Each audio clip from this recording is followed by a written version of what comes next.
Lo que nosotros vemos es picos y hemos aprendido que cuando hay feriados, después de 15 días vemos el pico. Ahora lo que pasó, lo que está pasando ahora fue realmente el feriado del 9 de octubre, que lo vimos a finales de octubre.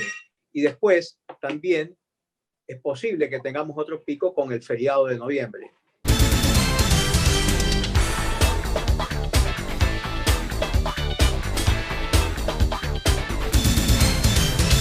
Bueno, seguimos aquí en Radio Fuego 106.5. Nuestra entrevista de salud del día de hoy, pues es con el doctor Ernesto Peña Herrera, cardiólogo especialista en hipertensión arterial y también jefe de cardiología del Hospital Luis Bernaza, un tema a tratar muy importante, pues la salud cardiovascular y el COVID-19. Primero, doctor, aclararle a todas las personas que nos están viendo también que está usted sin mascarilla porque está solo en su oficina, lo cual pues le facilita el poder tener la entrevista, ¿no?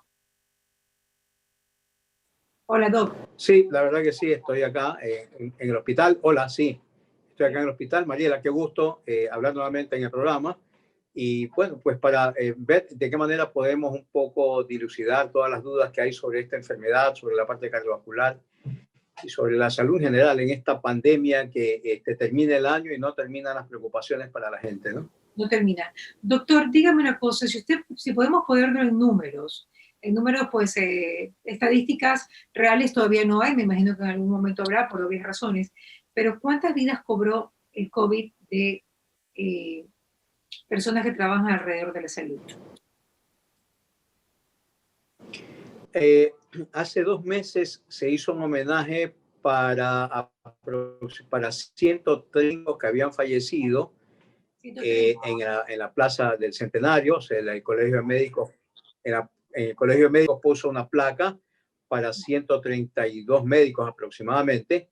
Ahora ha pasado y creo que pasamos de los 140 médicos en la región costa que han perdido la vida, ¿no? Sea tratando a los pacientes con COVID, de ellos como pacientes COVID que no habiendo tratado a pacientes se han contagiado y que han perdido la vida, ¿no? De ahí vemos también un alto porcentaje que hemos tenido la enfermedad y que la hemos superado.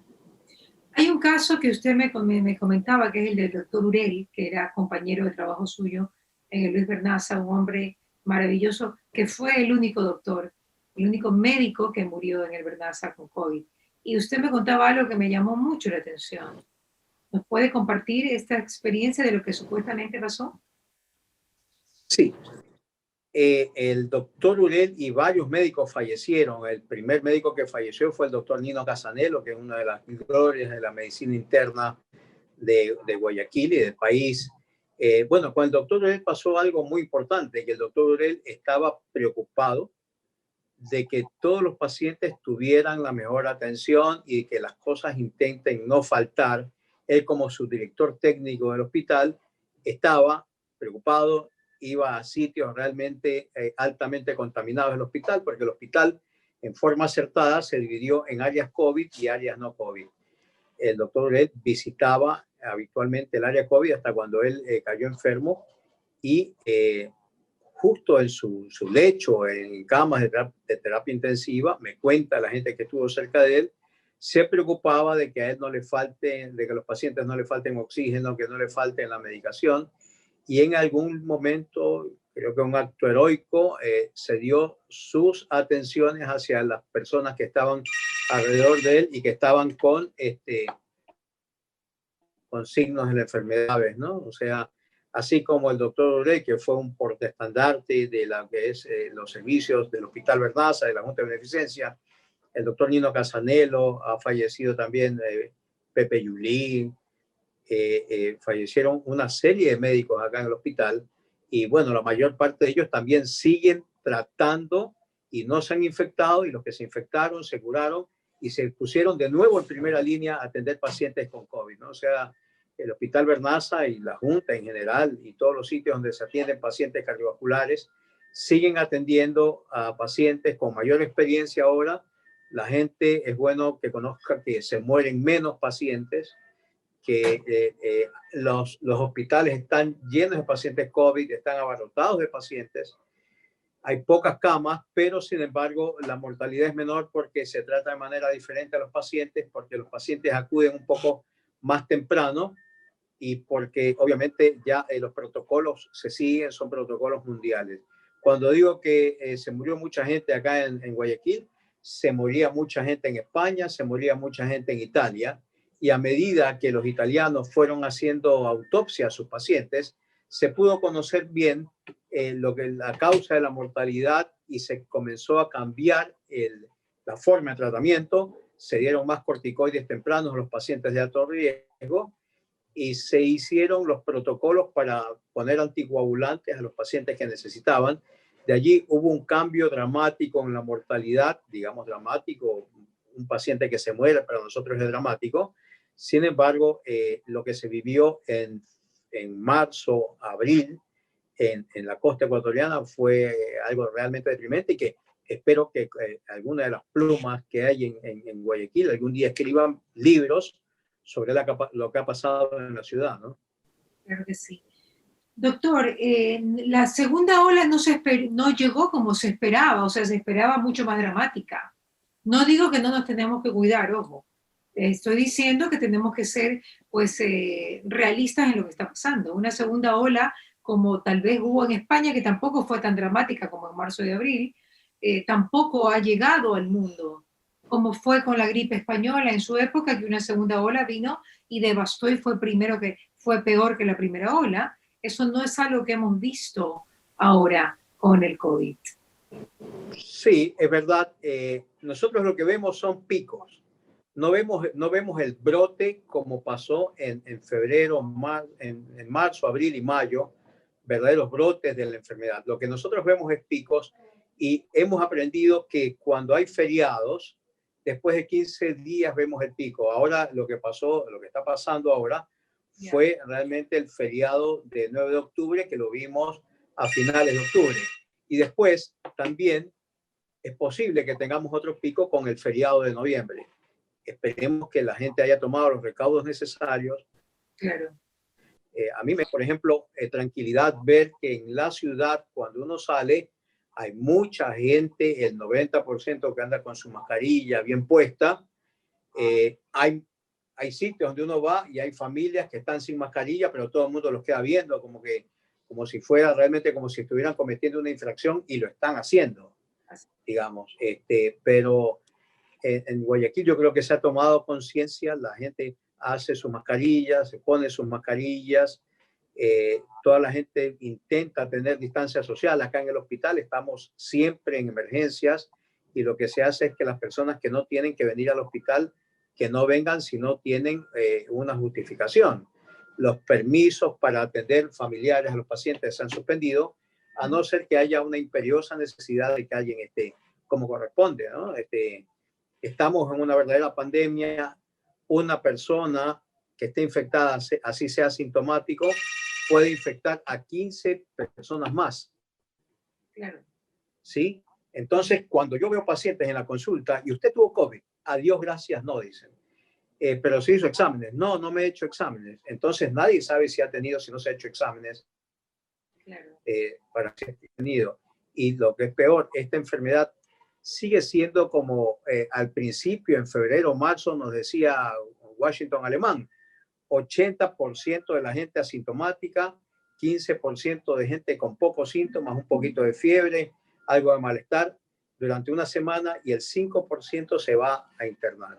Esas cifras no han cambiado, esas cifras debe conocerlas la ciudadanía, esos porcentajes se cumplen. El 80%. Sí, y así es como se comporta la enfermedad.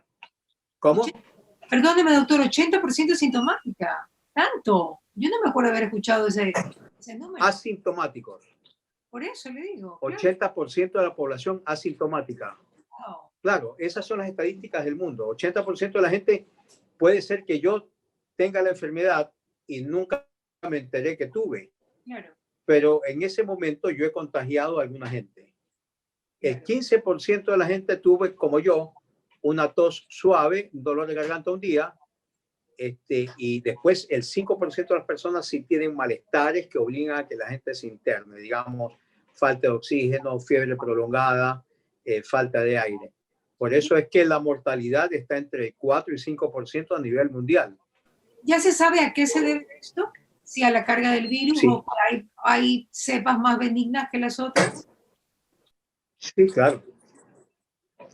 Siempre se supo que las personas que son más de 65 años, obesos, hipertensos, diabéticos, que tienen enfermedad coronaria, que fuman, que han tenido enfermedad respiratoria, y si juntan todos esos factores de riesgo, tienen casi duplican la posibilidad de estar en terapia intensiva o de morirse.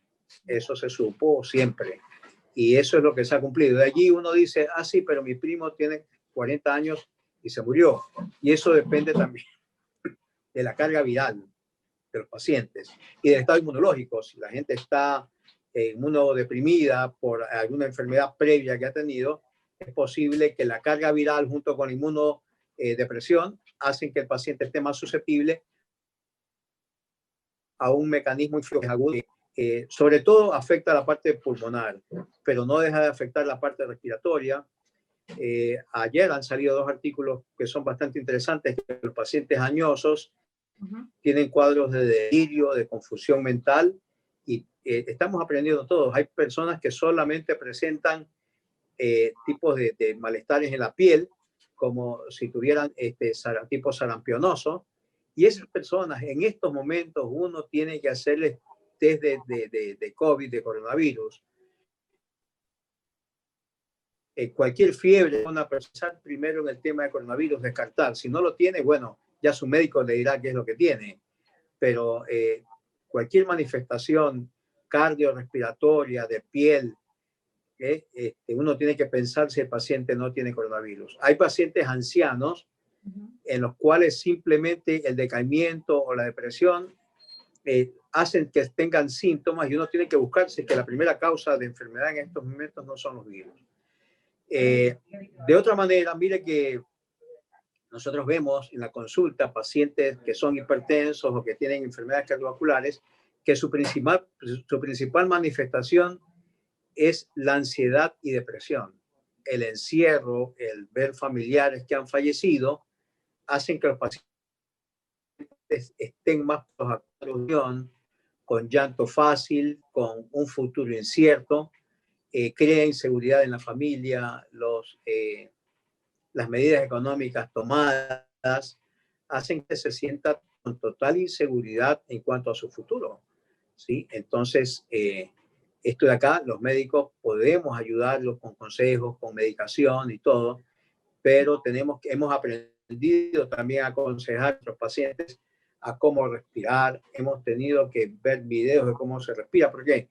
Porque estamos en pandemia y en pandemia quiere decir que estamos en guerra. Y estamos en guerra quiere decir que yo no puedo ir a ver a un paciente a su casa ni el paciente se puede trasladar. Entonces nos hemos dado cuenta con agradable sorpresa de que muchos de los pacientes tienen tensiómetros digitales de brazo en su domicilio, digamos, por lo menos clase media baja. La mayor parte de la gente tiene un tensiómetro. Entonces, hemos logrado que aprenda a tomarse la presión, que aprenda a hacer los controles y saber que si por algún momento se sube la presión, generalmente tiene que ver con cuadros de ansiedad, ¿sí? Habitualmente. Y tener el stock de medicamentos adecuados, no salir a las 3 de la mañana a buscar una farmacia, donde la farmacia obviamente no está abierta y no podemos hacer los recaudos necesarios para que la gente pueda ir a comprar su medicación. Entonces, todo ese tipo de cosas uno tiene que ver, actuar en pandemia y ayudar. Ahora, mire que estos días me he puesto a pensar, ¿no? Los que tenemos la suerte a veces de vivir en ciudadelas cerradas, ¿qué llamado la atención a los administradores de las ciudadelas? En pocos casos se hizo un censo realmente de cuántos médicos viven en determinada ciudadela y no se les preguntó a los médicos si es que la gente lo podía llamar, ¿sí? No una consulta oficial, no nada, sino para llamar a ver en qué manera se puede ayudar. Nos faltó mucho temple de solidaridad con la gente, más allá de los hospitales, más allá de lo que hemos hecho los médicos, pero a nivel de organización, todo el mundo se encerró en su casa y todos pensamos en nosotros, en nuestra familia, pero en Ciudadelas por lo menos viviremos 10, 12 médicos, preguntar a los médicos si es que se los puede llamar hasta determinada hora, de tal manera que tenemos un plan de organización mínimo. ¿Por qué? Porque mañana vamos a tener terremotos, desastres, picos, y tenemos que tener un nivel de organización mínimo en las ciudadelas, ¿sí? Para colaborar con la gente, ¿no? Consultas no pagadas, pero Sí. saber que se cuenta con una persona que le está dando en cualquier momento, ¿no? Claro. Excelente idea. Eso es lo que me encanta del Hospital Bernaza, que ustedes, los doctores del Bernaza, son tan humanos, tan humanos. Realmente, pues, son bastante integrales, que es lo más importante en esta profesión tan bella que es la profesión de ser médico, doctor. Una pregunta antes de que me dé un concepto sobre la parte cardiológica. La cepa que está ahora en Guayaquil o en Quito, ¿sería más benigna que la que estuvo en marzo o abril? Aparentemente sí. Uno hablando con los infectólogos, hay dos teorías. Unos dicen que buena parte de la población se habría infectado y por eso es que hay menos mortalidad o menos gravedad, y que parece que es una cepa menos virulenta, con lo cual no nos quedamos tan tranquilos, porque si hay una menos virulenta, pasado mañana puede venir una más virulenta, ¿sí? Y esto de aquí es, nosotros hemos aprendido de esta enfermedad lo que hubo el SARS-1 del 2002-2003, que mató 700 personas en una enfermedad que era mucho más mortal que esta, pero tenía menos contagio. O sea, una persona contagiaba a 2, 3, de tal manera que pudieron cercarla en la China y falleció poca gente, ¿sí? Y pudieron, bueno, la gente que sobrevivió nos enseñó todo lo que nosotros ahora estamos sabiendo del virus, que el virus produce en algunas mujeres caída del pelo, que produce dolores, después que ha pasado, dolores en el pecho, dolores torácicos, dolores en la espalda, que produce manifestaciones de un poco de insomnio y poco inseguridad en todo lo que tiene que ver en las manifestaciones generales de los pacientes, ¿no? Depresión hay, pero las manifestaciones dermatológicas y lo que tiene que ver con las taquicardias o los dolores torácicos, eso es algo que permanece durante 3 o 4 meses. Lo sabíamos con el virus del 2003 y fue ratificado con el virus ahora, que más o menos se ha visto después. Ahora, todavía no conocemos el componente respiratorio, o sea, ya estamos en la etapa de pasados los 6 meses, donde tendríamos que comenzar a hacer espirometría a buena cantidad de los pacientes que estuvieron enfermos y que se curaron. Y bien, ¿no? Eso de allí es lo que creo que hay que hacer. En cuanto al tema de solidaridad de la Junta, del Bernaza, créanme que a veces cuesta y a veces parece un poco de petulancia, pero la gente busca la Junta de Beneficencia como el último eslabón para salvar su vida o para salvar a su hijo. Entonces, si nosotros rechazamos ese tipo de atención, la gente no tiene dónde más ir, ¿sí?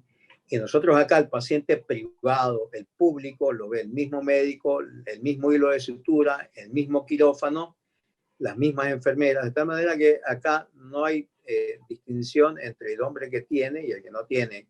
Nosotros, por suerte acá, la gente que ha estado en primera línea en pacientes con COVID, realmente son unos héroes dentro de nuestro hospital. Uno cuando lo saluda en forma diferente, porque hay gente que se enfermó, estuvo 15 días afuera y apenas se recuperó, fue a la línea de combate a seguir trabajando.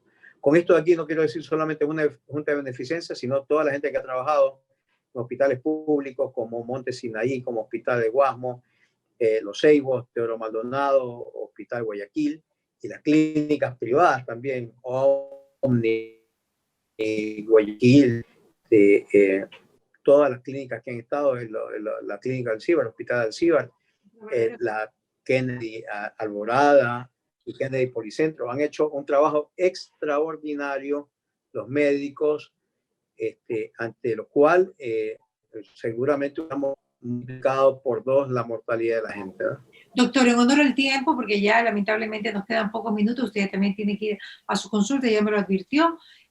Lo más importante que tengamos que saber en relación al corazón, enfermedades cardiovasculares y COVID. Sí, cuando el paciente está agudamente enfermo, el paciente puede presentar injuria miocárdica, no infarto, ¿sí? De tal manera que parece mucho un infarto de miocardio, pero con arterias coronarias normales. En el tiempo que tuvo en abril y marzo, a los pacientes se les daba un tratamiento diferente porque las medidas de protección nos obligaban a ser diferentes. Ahora los pacientes los seguimos atendiendo en agudo con otras medidas de protección más importantes, pero los pacientes pueden tener infartos, tienen hipertensión, tienen algo que se llama embolismo pulmonar. Es una enfermedad que promueve la trombosis, por eso los pacientes cuando cumplen determinados parámetros tienen que anticoagularse en forma temprana. Anticoagularse no tomando aspirina en la calle, como la gente dice, anticoagulante, tomo aspirina. Durante hace 2 meses hubo un piquito de gente que tenía hemorragia digestiva porque se tomaban 3 aspirinas con jugo de limón, y eso, créanme, que produce daño a nivel del epitelio del estómago y produce sangrados digestivos. Eso no tiene nada que ver que su médico le recomiende si tiene que tomar aspirina o no, pero lo que nosotros utilizamos son anticoagulantes por vía endovenosa o por vía subcutánea a los pacientes de muy alto riesgo. Entonces, eso de allí son las manifestaciones cardiovasculares, lo que tiene que ver con verdaderas vasculitis que hay, infartos, problemas pulmonares, y esa es la mayor parte de las personas. De allí, un pequeño grupo de pacientes queda con hipertensión arterial o se exacerba su hipertensión y es el momento para controlarlo, ¿no? En definitiva, lo que sí es bueno, hay mucha discusión sobre esto de las reinfecciones. Hasta el momento no hay pacientes que hayan tenido la enfermedad y que se hayan reinfectado luego, porque ese es el paciente que estamos buscando. Y si alguien lo ha tenido, pues no ha sido publicado. Y nosotros, desde el punto de vista médico, lo que no está publicado. ¿Hay alguna prueba de COVID, perdóname doctor, lo interrumpa, que luego de varios meses que han tenido COVID, le sale en las pruebas, no sé si de sangre o yo diría que de sangre, le sale indeterminado?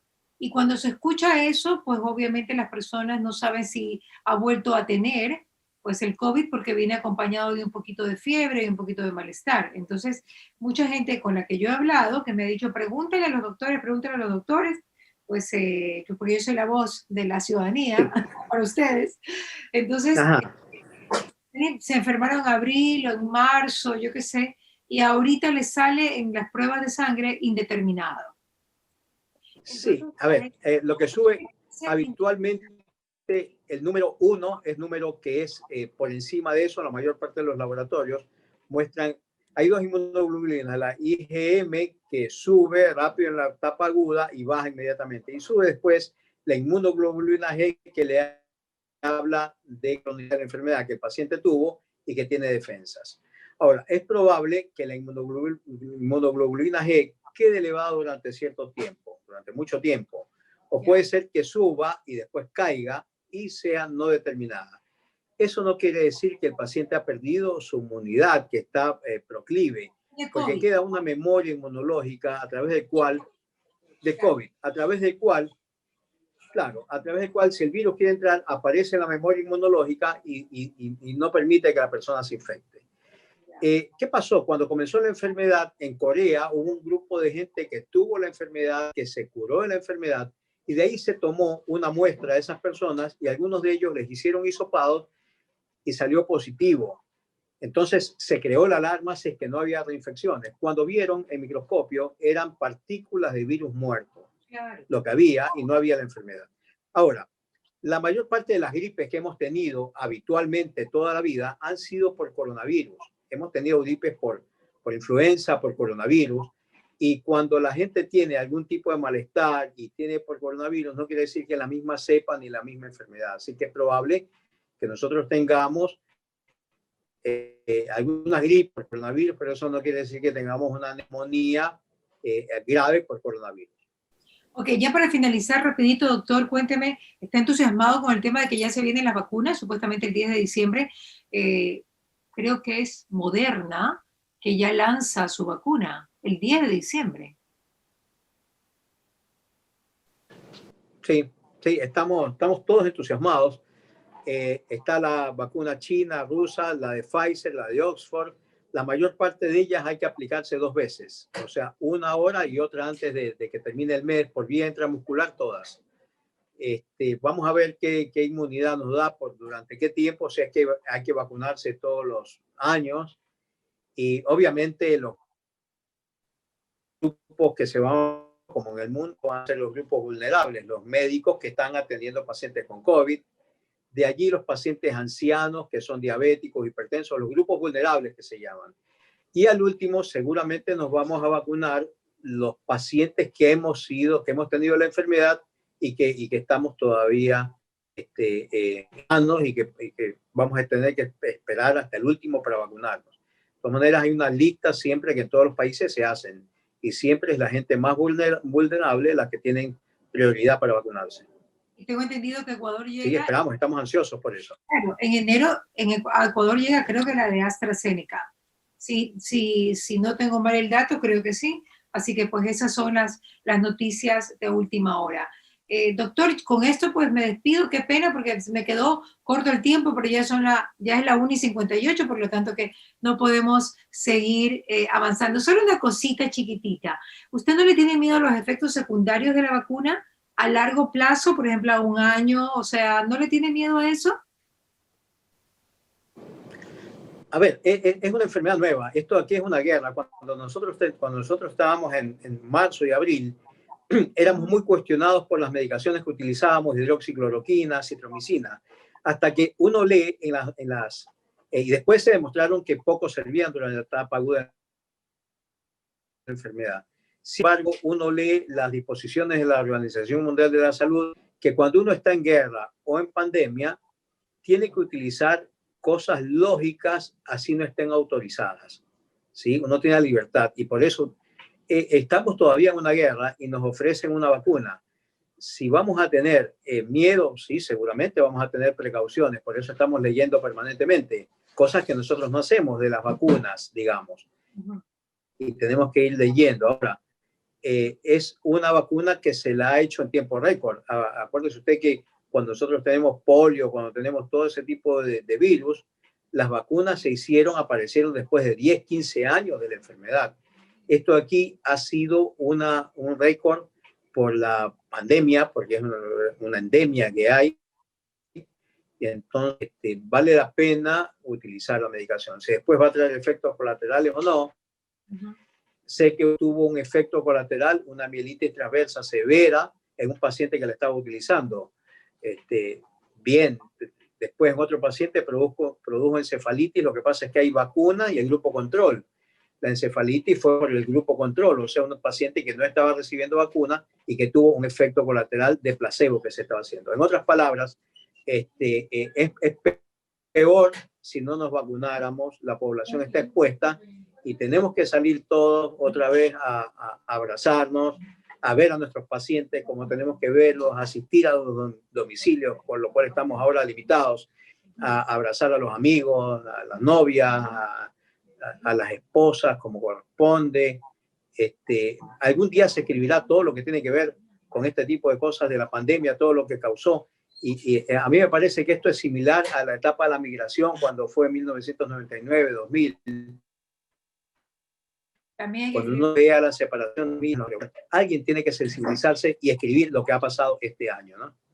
Doctor, muchísimas gracias. Para mí un gusto. ¿Qué pasa con Mariela? Llegó a ustedes gracias al auspicio de Nature's Garden, Interagua, Banco del Pacífico, Municipio de Guayaquil, EMAPAC, Produbanco, Ceviches de la Rumiñahui, ATM, Blemil, Vitafos, Municipio de Quito, Puerto Limpio, MAVE, McCormick, Municipio de Milagro, La Holandesa, Atún Campos, Diners Club, Fideca. Que vuelva la música en vena.